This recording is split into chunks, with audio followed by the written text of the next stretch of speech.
بسم اللہ الرحمن الرحیم۔ امریکہ کے معروف اخبار نیو یارک ٹائم نے ایک بڑا دعویٰ کیا، اور بڑا دعویٰ یہ کیا ہے کہ امریکہ اور ایران کے مابین حتمی معاہدہ ہونے والا ہے، مستقل جنگ بندی ہونے والی ہے، اور مسودے کی تیاری بھی مکمل ہو چکی ہے، اور اگلے 24 گھنٹوں کے اندر کوئی بڑا بریک تھرو بھی ہو سکتا ہے۔ ساتھ ہی نیو یارک ٹائم نے اس ساری بات چیت کا، اس کامیابی کا سہرا پاکستانی فوج کے سربراہ فیلڈ مارشل سید عاصم منیر کے سر پر سجا دیا ہے۔ نیو یارک ٹائم کے مطابق اس ساری کوششوں میں جو سب سے بڑا کردار ہے وہ پاکستانی فوج کے سربراہ سید عاصم منیر کا ہے۔ اس کے ساتھ ہی پاکستان کے کردار کو بھی بھرپور طریقے سے اپریشیٹ کیا جا رہا ہے، اور لگ یہ رہا ہے کہ اس دورے کے بعد جو کہ پاکستان کے آرمی چیف سید عاصم منیر نے کیا ہے ایران کا دورہ، اس دورے کے بعد تقریباً تمام معاملات طے پا گئے ہیں، اور اگلے 24 گھنٹے بڑے امپارٹنٹ قرار دیے جا رہے ہیں۔ اس دورے کے بعد بھی پاک فوج کے ترجمان نے ISPR کی طرف سے جو پریس ریلیز جاری کی گئی، اس میں یہ کہا گیا کہ پچھلے 24 گھنٹوں کے دوران جو ملاقاتیں ہوئی ہیں افواج پاکستان کے سربراہ فیلڈ مارشل سید عاصم منیر کی ایران کی لیڈرشپ کے ساتھ، اس میں ان تمام امور کو زیر بحث لایا گیا کہ جو امریکہ اور ایران کے مابین حتمی معاہدے کی راہ میں فی الحال رکاوٹ کے طور پر موجود تھی۔ اس لیے اس بات کا بھی قوی امکان ہے کہ یہ تمام چیزیں امریکی قیادت کے سامنے رکھ دی گئی ہیں، اور اطلاعات یہ ہیں کہ امریکی پریزیڈنٹ ڈونلڈ ٹرمپ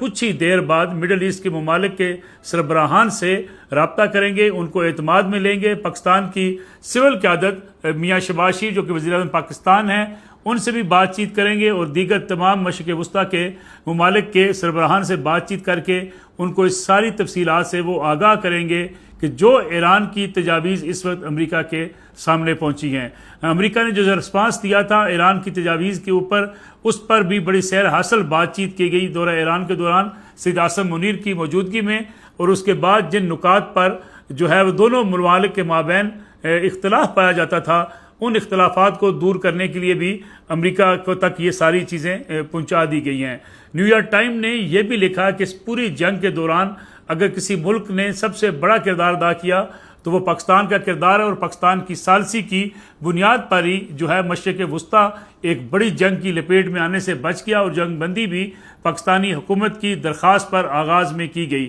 اور اس سلسلے میں فیلڈ مارشل سید عاصم منیر نے بڑا بنیادی کردار ادا کیا، اور امریکی حکام کو بھی اس بات پر قائل کیا کہ جنگ بندی کر کے معاملات کو آگے بڑھایا جا سکتا ہے۔ دوسری طرف اس وقت پاکستان کی لیڈرشپ مسلسل مشرق وسطیٰ کے ممالک کے ساتھ رابطے میں ہے۔ قطر کا جو ڈیلیگیشن تھا وہ بھی ایران کے اندر موجود تھا، اور ایران کے اس دورے کو جو فیلڈ مارشل سید عاصم منیر نے کیا ہے نہایت اہمیت کی نگاہ سے دیکھا جا رہا ہے۔ دوسری طرف اس وقت پاکستان کی کامیاب سفارتکاری کا یہ صورتحال ہے کہ پاکستان کے وزیر اعظم میاں شہباز شریف ان حالات میں چین کا دورہ کر رہے ہیں جب امریکی پریزیڈنٹ ڈونلڈ ٹرمپ چین کا دورہ کر کے واپس گئے ہیں، اور اس کے بعد پاکستان کی سیاسی قیادت اس وقت چین کے اندر پہنچی ہے، اور چین سے اس خطے کے حالات کے ساتھ ساتھ پاکستان میں سرمایہ کاری اور مستقل امن کے حوالے سے بات چیت کا عمل بھی آگے بڑھ رہا ہے۔ تو پاکستان کے لیے اس وقت ایک طرف امریکہ کے ساتھ بڑھتے ہوئے تعلقات ہیں، امریکہ کے ساتھ جو ایران کا معاہدہ ہے اس میں پاکستان کا کردار ہے، اور دوسری طرف چین کے ساتھ تعلقات کو جو ایک نئی نیج دی جا رہی ہے، اس سے یہ دعویٰ کیا جا رہا ہے بعض تجزیہ کاروں کی طرف سے کہ پاکستان کی معیشت کو سنبھالا دینے کے لیے اور پاکستان کے دفاعی صورتحال میں مکمل سپورٹ کے لیے چین کا آنے والے دنوں میں بھی بڑا بھرپور کردار ہوگا۔ چین کے دورے کے دوران ڈونلڈ ٹرمپ کو بھی چینی قیادت نے واضح کیا تھا کہ آبنائے ہرمز اگر بند رہتی ہے، کشیدگی موجود رہتی ہے مشرق وسطیٰ میں، تو اس کے اثرات اس پورے ریجن پر پڑیں گے، اور چین کسی ایسے معاہدے کو بھی قبول نہیں کرے گا جو کسی ایک ملک کی وہ بالادستی اس ریجن کے اندر موجود ہو، اور باقی لوگوں کے ان کے اوپر ایک پریشر وہ ڈالا جائے۔ تو چین نے بھی اپنے اس موقف سے امریکی پریزیڈنٹ کو ڈونلڈ ٹرمپ کو بڑا واضح طور پہ بتا دیا تھا کہ معاہدہ وہ ممالک کی رضامندی کے ساتھ اور ایسا ہونا چاہیے جس میں فیس سیونگ ان تمام ممالک کے لیے ہو جو اس جنگ بندی کی وجہ سے مستفید ہو سکتے ہیں اور جو جنگ کی لپیٹ میں آ چکے تھے۔ پاکستان نے سعودی عرب، کویت، مصر، قطر اور دیگر ممالک کو بھی اس سارے تفصیلات سے اعتماد میں لیا ہے، اور آج امریکی پریزیڈنٹ جب ان تمام ممالک کو اعتماد میں لیں گے تو نیو یارک ٹائم کا دعویٰ ہے کہ اس کے بعد یہ حتمی معاہدہ جو ہے سامنے آ سکتا ہے، اور اس مسودے پر جس پہ بات چیت کرنے کے لیے 2 دفعہ ہفتے میں وزیر داخلہ محسن نقوی ایران کے دورے پر گئے تھے، اور جو نکات جو ہے جن پر مزید بات چیت ہونی تھی، اور اس کے بعد ایران کی لیڈرشپ کی طرف سے کلیئرنس کے بعد کہ سید عاصم منیر وہاں پہ آئیں اور وہ آ کے اس بات چیت کو آگے کریں، آگے بڑھائیں، اور معاملات کو جو ہے پھر امریکی حکام کے سامنے رکھا جائے۔ تو اس لیے بڑی اہم پیش رفت ہونے کا امکان بڑا واضح نظر آ رہا ہے، اور مارکو روبیو بھی نے یہ دعویٰ کیا ہے، کہا ہے کہ 1 ہفتے کے اندر اندر امریکہ اور ایران کے مابین مستقل جنگ ختم ہو سکتی ہے۔ اگر یہ جنگ ختم ہوتی ہے تو اس کا فائدہ جو ہے اس پورے ریجن کو ہوگا، اور خاص طور پہ پاکستان کی اس تجویز کا بھی خیر مقدم کیا جا رہا ہے کہ پاکستان نے کہا کہ امریکہ اور ایران کے مابین کشیدگی ختم ہوتی ہے، جنگ بندی ہوتی ہے، اور جو اس وقت کشیدگی کی صورتحال کی وجہ سے جو دوریاں پیدا ہو چکی ہیں مشرق وسطیٰ کے ممالک کے مابین،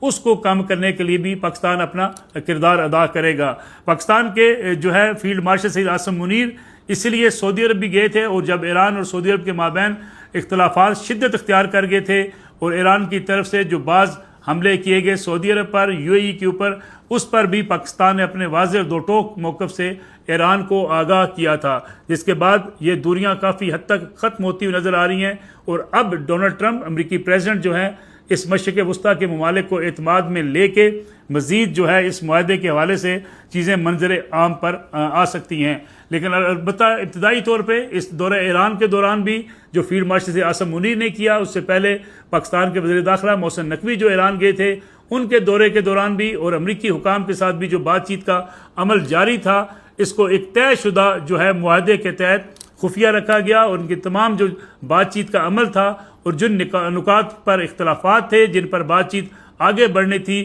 جن پر جو ہے وہ معاملات طے نہیں ہوئے تھے، ان کو بھی منظر عام پر نہیں لایا گیا۔ اور یہی ان بات چیت کے حوالے سے، اور خاص طور پہ جب آمنے سامنے بیٹھنے کا عمل، خاص طور پہ مذاکرات میں جب ایک بریک آئی تھی، تو اسی وقت اس چیز کو طے کر لیا گیا تھا کہ ان مذاکرات کو جو اب انڈائریکٹ جاری رہیں گے، ان کو جو ہے وہ منظر عام پر نہیں لایا جائے گا، میڈیا پر اس پہ بحث نہیں ہوگی، اور نہ ہی میڈیا کو اس وقت تک آگاہ کیا جائے گا جب تک کہ کوئی حتمی معاہدہ سامنے نہیں آ جاتا۔ حتمی معاہدہ جو ہے اس کے حوالے سے خاصی امید کا اظہار کیا جا رہا ہے کہ بہت جلد وہ منظر عام پر آ جائے گا، جس میں آبنائے ہرمز کا کھولا جانا، اور ایران کا سب سے بڑا اہم مطالبہ اس وقت یہ ہے کہ اس پورے ایران کے حوالے سے جو اس ناکہ بندی کی ہے امریکہ نے، اس کا خاتمہ، اور ایران کے اوپر جو سینکشن لگائی گئی جس کی وجہ سے ایران کے اثاثے جو ہیں منجمد ہیں، اس کا مرحلہ وار جو ہے اس